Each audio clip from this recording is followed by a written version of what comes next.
Hi, this game is from Linares, 1998, and it features Vassily Ivanchuk with the white pieces, rated 2740 at the time, versus Alexey Shirov, Mr. Fire on Board, with the black pieces, rated 2710 at this time. I think in 1998, uh,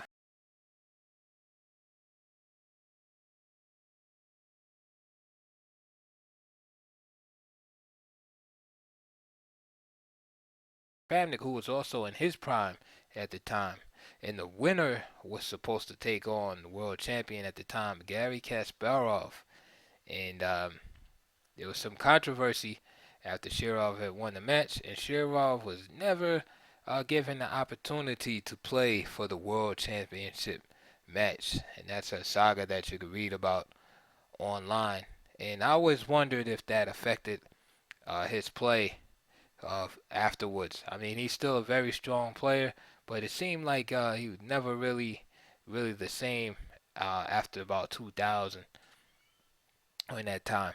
Uh, I think one of the reasons given was that Kasparov wasn't interested in playing Shirov in the match because Shirov had an absolutely dismal record against Kasparov. I don't think he ever beat Kasparov in a classical game of chess and had numerous losses. And I think one of the arguments was that uh, it would be a lack of sponsors and the match wouldn't be interesting, etc., etc.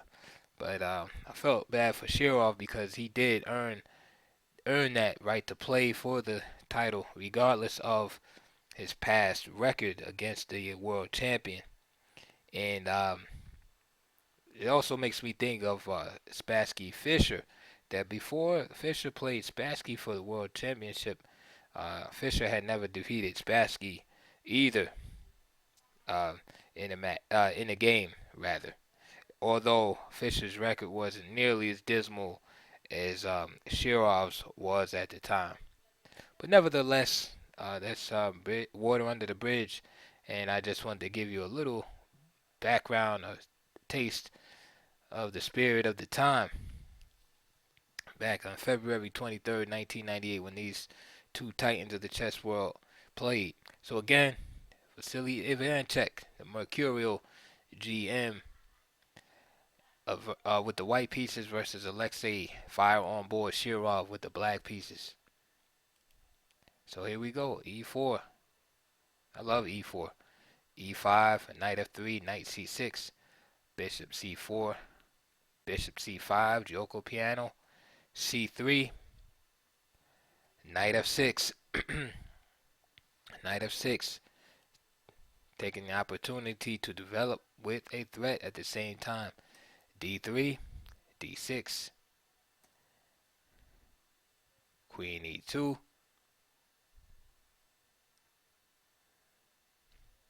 and this move you have to watch out for. It's Queen E2 because uh, you have to ask yourself why is White delaying castling here. So you have to think. Sometimes the moves look so normal, right? Because normally, you figure white would just castle or whatever. So here we see Queen E2, and Shirov in his next move just plays Bishop B6, which is a normal move. Now Shirov could castle here, but Ivanchuk could be planning a quick attack on the king side with the move Queen E2. So there's a little chess within the game of chess being played here. So Bishop B6 happens, Bishop G5. Shirov plays a great move here, H6. He hasn't castled over there yet. Bishop H4 and Queen E7. And we see Shirov delaying his intentions with his own king also. Knight BD2 and G5. Now the gloves come off. So Shirov is saying, hey, why did you bring that bishop to G5? It's premature. Bishop G3, Bishop G4, and clearly we see that the players want to castle queen side. Now, if Shirov castled king side early, say after queen e2, he might have been under a lot of pressure from a dangerous king side attack from Ivanchuk. Knight f1, knight h5, bishop b5, putting some pressure there on the knight, c6, knight f4, bishop takes f4, g takes f4,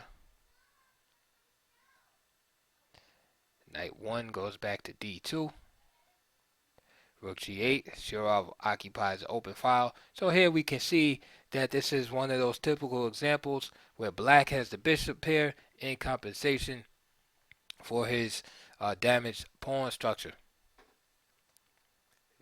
g3, f takes g3, f takes g3, castles queenside, a4, very aggressive play by Ivanchuk, knight b8, a5, and bishop c5.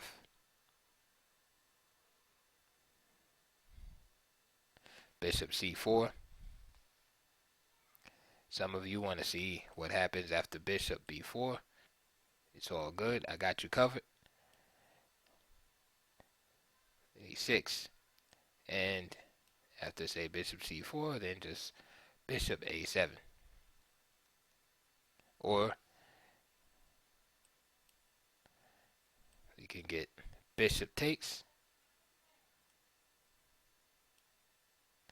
knight takes, b takes, and knight takes c5. The equal position. And then white might continue with d4. So bishop c4, a6, h3, questioning the bishop. Bishop e6, good move because now this pawn is left on prise. g4, knight d7. Shirov wants to bring this knight into some type of meaningful position in the game. However, Ivanchuk finds a fantastic move. Bishop takes a6. And this is based on the cramped nature of this piece right here. After knight d7, notice it takes away a retreat square for the bishop. So this is what that move is about. So in hindsight, bishop a7 is probably better. And then following that up with just knight to c6. But Shirov played knight d7, bishop takes a6, b takes a6, and now d4. So you catch this guy, and then you catch that guy. Knight b8. And so he decides to give up that bishop. So the dark square bishop is gone. D takes c5, D takes c5. And we see that black has lost the advantage that I spoke about earlier, which was in his positional advantage, which consisted of his bishop pair to be serve as compensation for his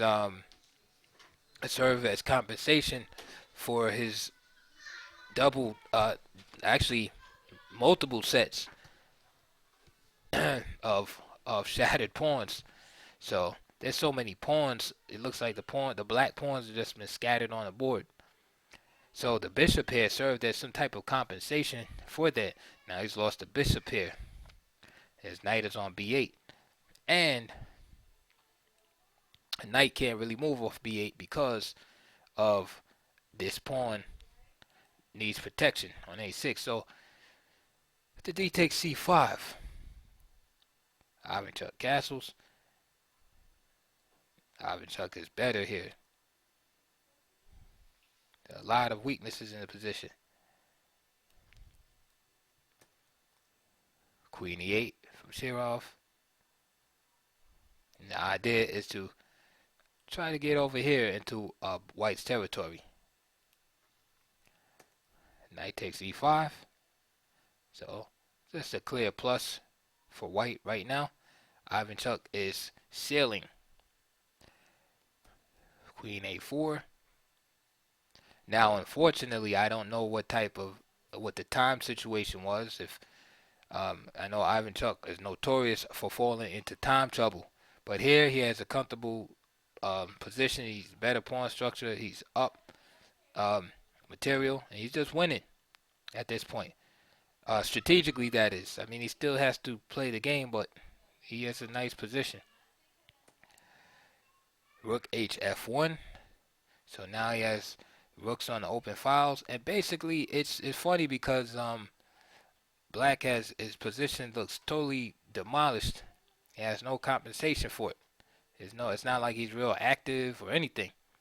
You know, he just has this queen over here and this bishop over here in the queen side where he has to look out for. But White has these two open files, the D file and the semi-open F file. He has pressure on this pawn, keeping this knight at home, and he has this knight on E5. So Shirov just finds a move, rook to E8, and I mean here, knight takes F7 looks good to me. Knight takes F7, and the continuation might be bishop takes F7, rook takes F7, queen takes A5, and then just rook F6. Killer move with the idea of pressure on that pawn and this pawn right here. So just paralyzing the position. Instead, Ivanchuk didn't want to take another pawn, and he decided to play defensively. After all, it seems like Shirov's only plan of attack is revolves around some type of attack on the queen side. So he shuts this bishop off C4. He cuts the coordination off. Excuse me. He cuts the coordination off. Cuts lines of communication to the queen side. However, this gives Black just a little breathing room here. So now Shirov plays the move rook D4.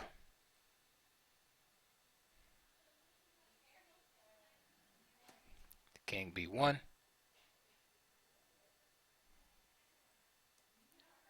Rook ED8 from Shirov. And now here's a very teachable moment. Because sometimes when you have held an advantage for a long period of time in the position, it's hard to be objective when the position has changed. You've been winning for 10, 15 moves, and it's only natural to still think that you're in control and winning the game.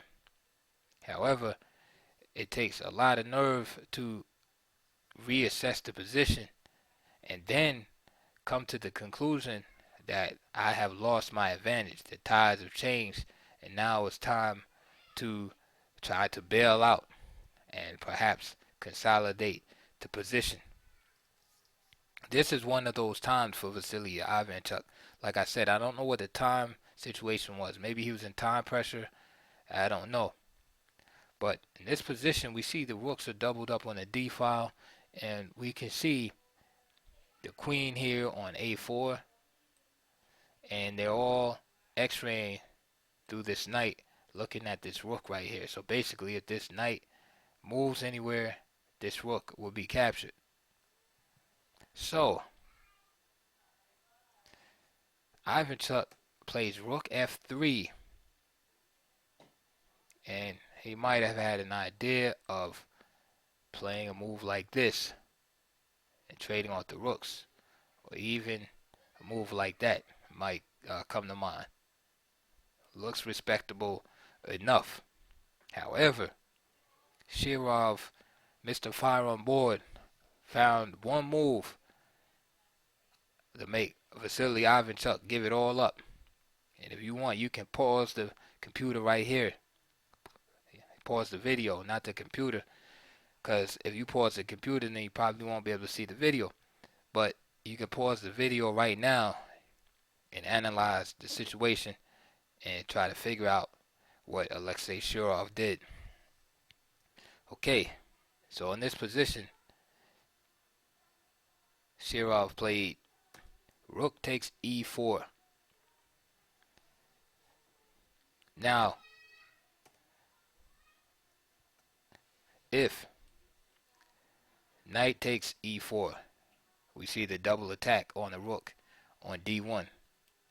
So that's not happening. If queen takes e4, we see the rook hanging on d1, and then the knight will be captured right after that. So that's why that move works.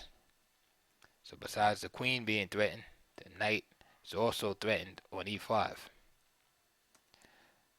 So let's just look at the features right here and see why rook takes e4 was possible in the first place.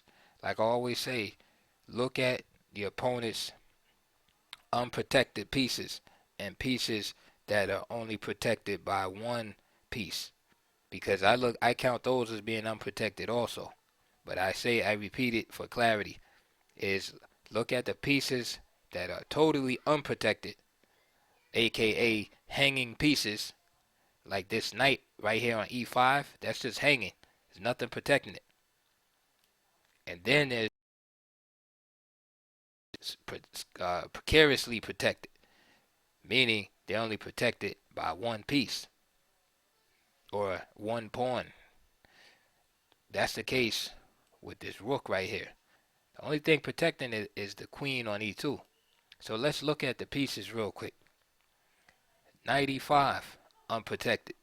So first we're going to go through and look at everything that's unprotected. We're going to start with the pieces. So the knight on e5 is unprotected. The queen, e2, unprotected.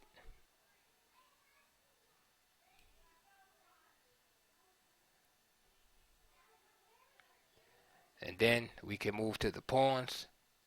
Pawn on a5, unprotected. So we see three things totally unprotected. Now let's look at things that are just protected once. Okay, so the rook is protected once.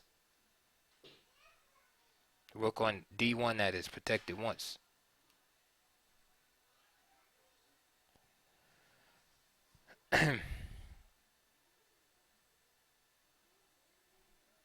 This pawn on h3 is protected once.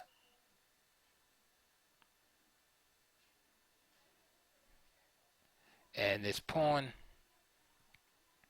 here on b2 is protected once. Okay, so now we've made that assessment. We got to ask ourselves, how can we attack? Is there any possible captures that we can make? Now what's interesting is that this pawn is protected 2 times. So it looks like it's protected pretty good. The knight is protecting it, and the queen is protecting it. However, these pieces are not that well protected. The queen and the rook, namely.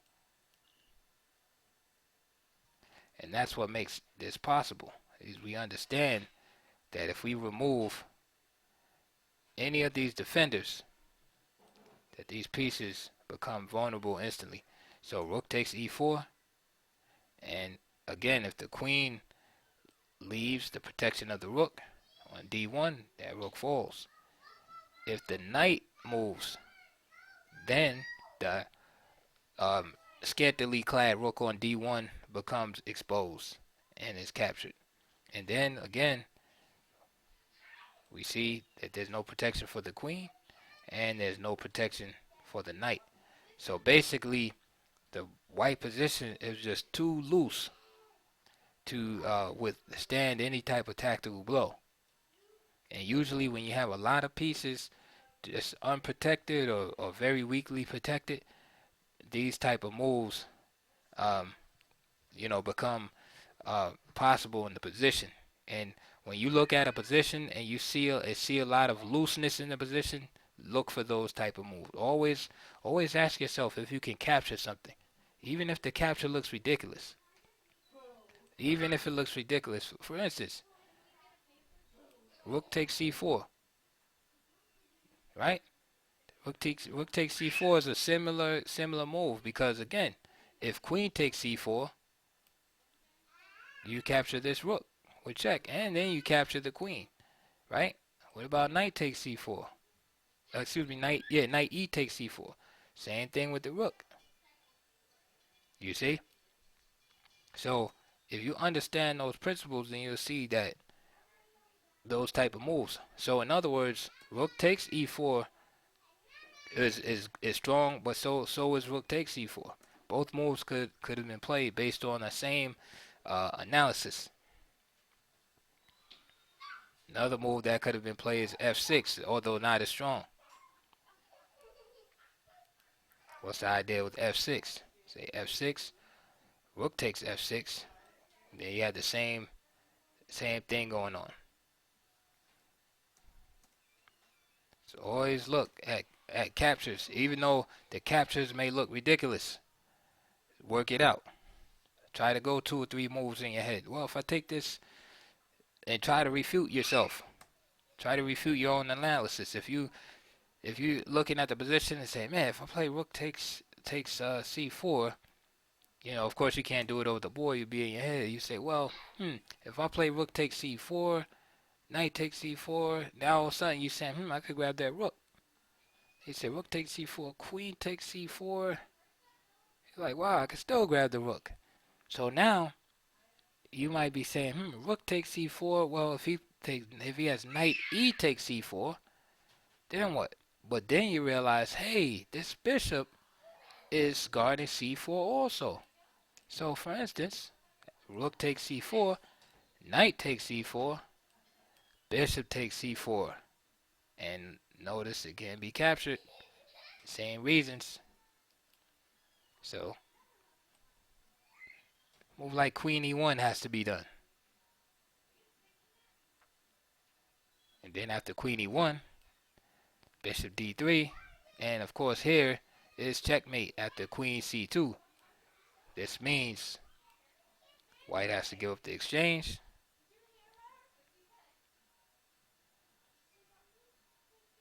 And black is just winning here.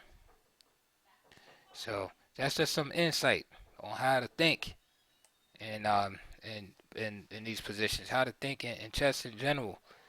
Always look at captures. Anything that your pieces are touching, just imagine capturing it and try to refute your own analysis. Don't ever look at the position and say, "Oh, I can't take that pawn." Because if you tell yourself you can't take it, your mind will shut down and you won't even look into it further. You have to look at the board as if I can grab anything. Anything's possible. When I look at this position the first time, I looked at rook takes e4, rook takes c4, queen takes d1. Of course, I did it fast, but I looked at everything. I looked at rook takes d2, taking the knight, f6, any type of threatening move. Queen takes a5, any type of move. Knight c6. I looked at all the stuff. It's possible, because that's how you find the moves, and you refute your own analysis quickly, and then you come to a conclusion. So anyway, I hope that helped, and I hope that you enjoyed the game, and I hope that you learned some valuable lessons from it. Please like and subscribe. And comment questions down below, and thank you for your support so far. So anyway,